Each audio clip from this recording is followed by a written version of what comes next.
نماز میں کی جانے والی غلطیاں۔ نماز پڑھنے کا علم نہ ہونے کی وجہ سے نماز میں بہت غلطیاں ہوتی رہتی ہیں، جن میں سے کچھ نیچے ہیں۔ امام کے پیچھے مقتدی کا اونچی آواز سے قرات کرنا۔ کچھ لوگ جماعت کی نماز میں اونچی آواز سے قرات کرتے ہیں، دوسرے نماز پڑھنے والوں کو تکلیف ہوتی ہے۔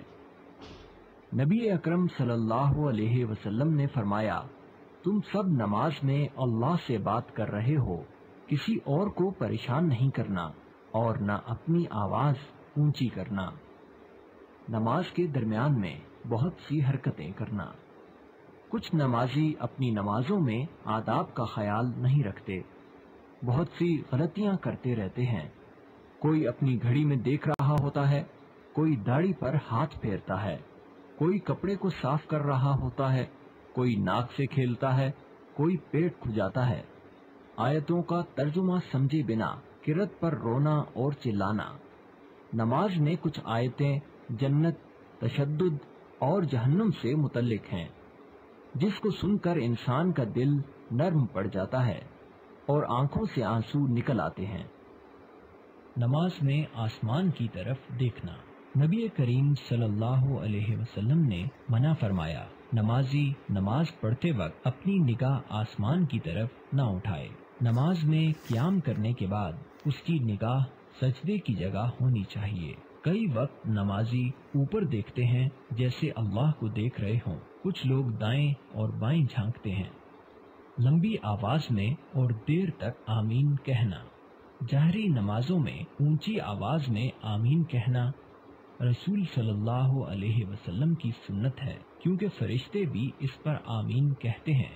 جس کی آمین فرشتوں کی آمین سے مل جائے اس کی مغفرت ہو جاتی ہے، اس لیے آمین ایک ساتھ کہنا اور اونچی آواز میں کہنا تاکہ سن سکے۔ کچھ لوگ آمین نہیں کہتے، کچھ لوگ سب کے بعد آمین کو لمبا کرتے ہیں، جس سے دوسرے نمازیوں کو تکلیف ہوتی ہے۔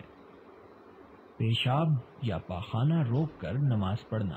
ایک ہی وضو سے بہت سی نماز پڑھنے کی خواہش رکھنے والے کبھی اپنی ضروریات کو روک کر نماز پڑھتے ہیں۔ اللہ کے رسول صلی اللہ علیہ وسلم نے اس کو منع فرمایا ہے۔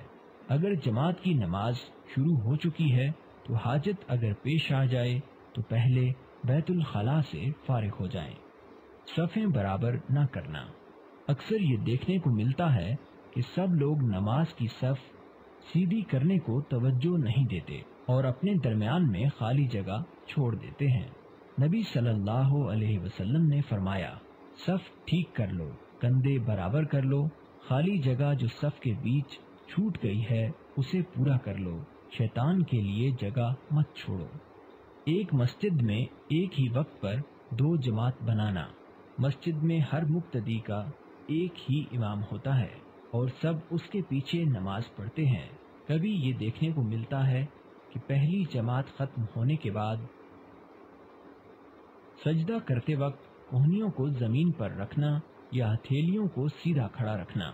سجدے میں کچھ لوگ کہنیوں کو زمین پر بچھاتے ہیں۔ نبی صلی اللہ علیہ وسلم نے اس کو کتے سے تشبیہ دی ہے اور فرمایا کہ کوئی اپنے بازو کو زمین پر کتے کی طرح نہ پھیلائے۔ کچھ لوگ اپنی ہتھیلیوں کو موڑ کر کھڑا رکھتے ہیں۔ صحیح طریقہ یہ ہے کہ ہتھیلیاں زمین پر رکھی جائیں، انگلیاں ملی ہوئی ہوں اور اس کا رخ قبلہ کی طرف ہو، کہنیاں زمین سے اٹھی ہوئی ہوں، اسی طرح پیر کی انگلیاں بھی قبلہ کی طرف ہوں۔ سلام پھیرتے ہی زور سے باتیں کرنا۔ کچھ نمازی سلام پھیرتے ہی بھول جاتے ہیں کہ وہ مسجد میں ہیں، اپنے ساتھی کے ساتھ بات کرتے ہیں اور ہنسنے ہنسانے میں لگ جاتے ہیں جیسے کسی دکان میں بیٹھے ہوں۔ دوسرے نمازی اپنی نماز پوری کر رہے ہوتے ہیں، اگر انہیں کوئی بھی ٹوک دے تو وہ ناراض ہو جاتے ہیں۔ نیت کا زبان سے ادا کرنا۔ کچھ لوگ جماعت کی نماز میں دیر سے آتے ہی اور زور سے تکبیر کہتے ہوئے نماز میں شریک ہوتے ہیں۔ کئی لوگ تو نماز کی نیت بھی زبان سے ادا کرتے ہیں۔ اونچی آواز میں اللہ اکبر کہنا یا نیت زبان سے اقرار کرنا پیارے نبی صلی اللہ علیہ وسلم اور ان کے صحابہ کے نزدیک غلط ہے۔ نیت دل کے ارادے کا نام ہے، زبان سے نیت بولنا ضروری نہیں۔ نماز میں امام کی پیروی نہ کرنا۔ جماعت کی نماز میں نہ تو امام کے آگے نہ تو امام کے بالکل پیچھے رہنا چاہیے۔ امام سجدے سے اٹھ جائے اور وہ ابھی سجدے میں ہی ہو، امام رکوع میں چلا جائے اور وہ قیام ہی میں ہو، یہ طریقہ حضور صلی اللہ علیہ وسلم کے طریقے کے خلاف ہے۔ جمعہ کے خطبہ کے درمیان بات کرنا۔ جمعہ کا خطبہ نماز کا ہی حصہ ہے، اس لیے خاموشی سے خطبہ سننا چاہیے۔ نماز میں